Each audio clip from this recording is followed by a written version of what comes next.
Son las 8 de la mañana con 53 minutos. Tenemos aquí con nosotros, Guadalupe y yo, un libro, el que se llama La ciencia del sexo. Y tenemos en la línea telefónica al doctor Pere Estupiñán, científico y autor precisamente de este libro que hemos estado, de hecho, leyendo y que nos ofrece de manera muy fácil conocimiento sobre temas sexuales, la ciencia del sexo, y además aparece como título S igual a EX2, esto es sex al cuadrado. Señor Estupiñán, buenos días, gracias por tomar nuestra llamada. Buenos días, gracias a vosotros por permitirme charlar. Claro, Hola, buenos días. ¿Cuál es el propósito de esta ciencia del sexo que ha publicado en Editorial Debate?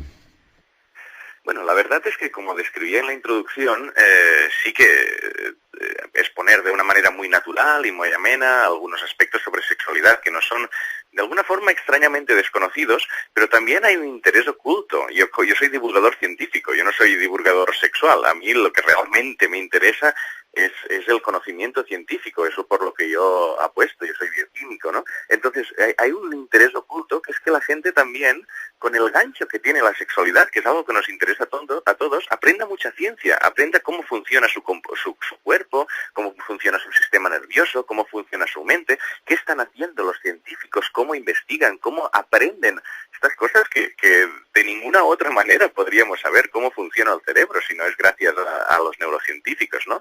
Entonces yo creo que cumple esta función doble. Evidentemente informa sobre muchos aspectos relacionados con la sexualidad, pero y de alguna forma quita mitos, quita toda esta exageración por todos lados que tenemos, ese miedo que tenemos a la sexualidad y estas presiones tanto por arriba como por debajo, o sea, de una manera mucho más natural, y se aprende mucho, de verdad.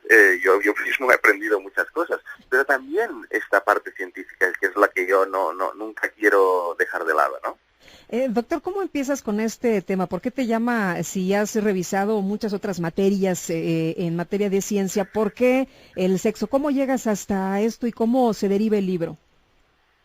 Bueno, la verdad es que de una manera muy casual, o sea, como os estaba diciendo, yo llevaba pues como 11 o 12 años ya como periodista científico explicando cosas de neurociencia, de cosmología, de genética, y en un congreso justamente de neurociencia descubro una investigadora que está estudiando con ratas de laboratorio partes de la sexualidad, de las hormonas involucradas en el deseo sexual, y yo pienso, me lo tomo a broma, como mucha otra gente, ¿no?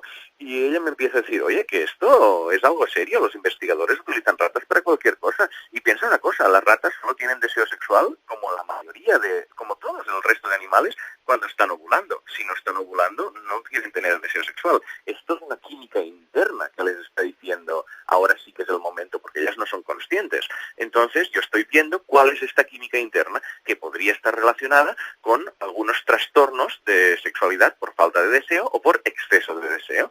Entonces yo pensé, qué interesante, ¿cómo puede ser que algo tan interesante yo no lo haya explicado antes durante mi carrera? Y me di cuenta de este miedo que tenemos hacia el sexo. Entonces empecé a buscar otras investigaciones por curiosidad personal también, no solo sobre química, no solo sobre hormonas, sino también sobre psicología, sobre sociología, y vi gente muy seria investigando cómo está afectando, por ejemplo, Internet a los costumbres, a nuestras costumbres sexuales. O sea, por qué a algunas personas les gustan más unas cosas o les gustan más otras. Y me di cuenta que siempre estábamos respondiendo a estas preguntas a partir de opiniones de gente que dice cosas y que se dicen expertos y que, ostras, dices, no sé si son del todo fiables. Y hay una parte académica importante investigando de manera rigurosa estas cosas, y pensé, bueno, voy a intentar escribir un libro sobre sexualidad, y de verdad, o sea, ha sido todo un descubrimiento de cómo es un tema que parece relegado a un rinconcito, pero que descubres infinidad de enseñanzas. ¿Es natural la monogamia, doctor? ¿Somos monógamos los seres humanos? Nosotros tenemos un instinto O sea, nuestro comportamiento final depende de la cultura y depende del aprendizaje y depende de lo que nosotros queramos ser. Pero el instinto que tenemos como animales, que es algo que viene de nuestro pasado evolutivo, nos marca dos cosas. Una es que sí que tenemos tendencia a una monogamia que llaman social, a formar parejas. Porque, tiene una explicación muy sencilla, las especies cuya descendencia, en nuestro caso niños, requieren el cuidado de ambos progenitores, desarrollan una tendencia a mantener parejas unidas. En este sentido sí que somos monógamos por naturaleza, o sea, sí que tenemos una tendencia a formar parejas y a enamorarnos. Es verdad que no hay ninguna especie que sea fiel. O sea, de la misma manera que tenemos tendencia a la monogamia, también tenemos tendencia a la infidelidad, que es a maximizar, en el caso de los hombres, el número de posibles hijos que podemos tener, y en el caso de las mujeres, a maximizar los mejores genes. O sea, a pesar de que si una mujer está con un marido y ve unos mejores genes por ahí, también tiene este instinto. Dicho esto es lo que nos marca nuestro instinto, pero nuestro instinto lo podemos modificar fácilmente y también tenemos instintos agresivos que intentamos modificar.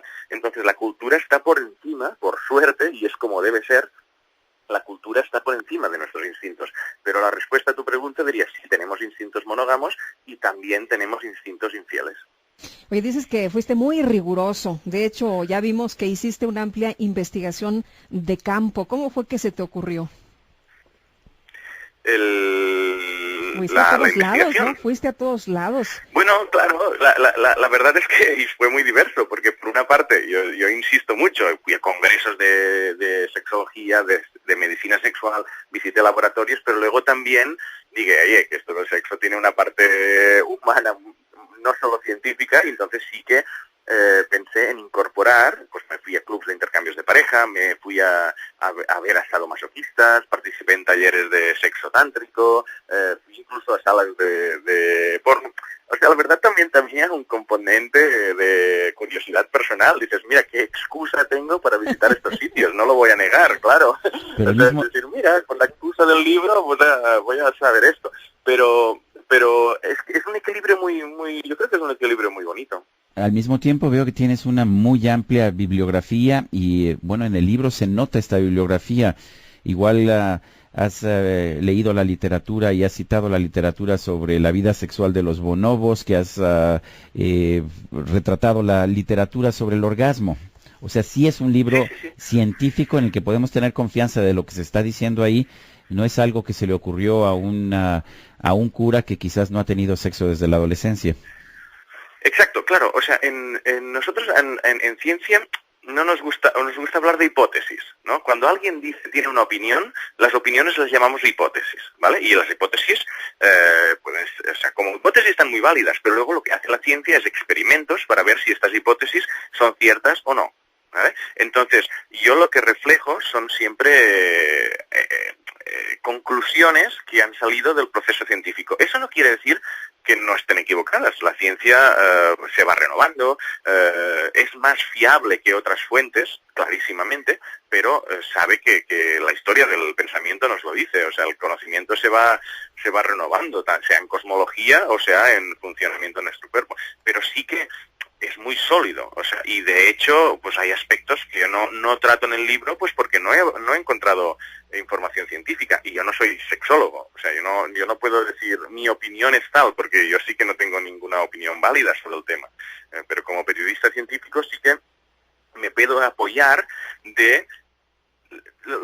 es lo que hacemos, y vosotros lo sabéis, lo que hacemos los periodistas, al final somos buenos escogiendo fuentes también, ¿no? Y sabiendo quién distinguir unas cosas de otras. Entonces yo creo que en ese sentido es muy, muy fiable el libro.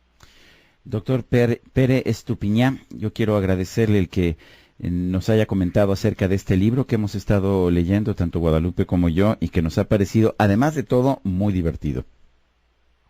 Sí, bueno, este es el toque. En divulgación de la ciencia es lo que intentamos. Es decir, no, somos serios de contenido, pero divertidos de forma, ¿no? Entonces, bueno. Es esta la idea. Bueno, pues gracias por tomar nuestra llamada. Muchas Muchas gracias a vosotros. Hasta luego. Un abrazo igualmente. El libro se llama, de hecho, Sex al cuadrado, S igual a EX al cuadrado, la ciencia del sexo, es de Pere Estupiñán. Y realmente me parece interesante, riguroso, sí. Y como tú dices, es divertido porque presenta casos, presenta historias que pudieran ocurrir a cualquier persona o a cualquier pareja, y también de manera muy rigurosa, pues habla de cuestiones científicas relacionadas con el sexo, pero la verdad es que se lo recomendamos ampliamente.